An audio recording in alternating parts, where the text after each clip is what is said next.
కేంద్ర ప్రభుత్వం మధ్యతరగతి ప్రజలకు త్వరలో ఒక శుభవార్త చెప్పనుంది. వార్షిక ఆదాయం 15 లక్షల వరకు ఉన్న వారికి ఆదాయ పన్ను తగ్గించే ఆలోచనలో ఉన్నట్లు ప్రభుత్వం తెలుస్తోంది. ప్రస్తుతం ఆర్థిక వ్యవస్థ కొంత మందగమనంలో ఉన్న నేపథ్యంలో ఈ నిర్ణయం సామాన్యులకు నిజంగా పెద్ద ఊరటనిస్తోంది. ముఖ్యంగా నగరాల్లో అధిక జీవన వ్యయాలతో ఇబ్బంది పడుతున్న వారికి ఇది ఎంతో మేలు చేస్తుంది.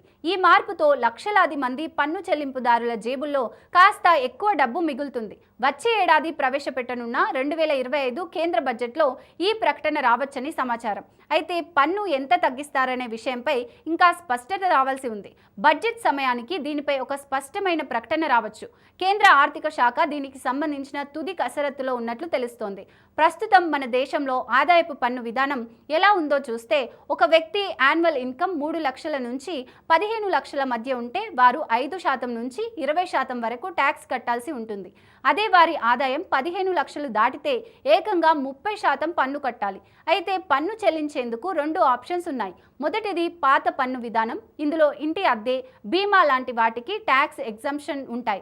అంటే ఈ ఖర్చులు చూపిస్తే పన్ను భారం కాస్త తగ్గుతుంది. రెండోది కొత్త పన్ను విధానం 2020లో వచ్చింది. ఇందులో పన్ను రేట్లు కాస్త తక్కువగా ఉంటాయి. కానీ పాత విధానంలో ఉన్నట్లు ఎగ్జంప్షన్స్ ఉండవు. అంటే ఎలాంటి ఖర్చులు చూపించినా పన్ను మాత్రం కట్టాల్సిందే. ఈ రెండింటిలో మీకు ఏది బెటరో తెలుసుకోవడానికి మీ ఆదాయం ఖర్చును బట్టి ఏ విధానం ఎంచుకుంటే ఎక్కువ లాభం ఉంటుందో లెక్కలు వేసుకోవాలి. మధ్యతరగతి ప్రజలు ఎన్నో సంవత్సరాలుగా పన్ను రాయితీ కోసం డిమాండ్ చేస్తున్నారు.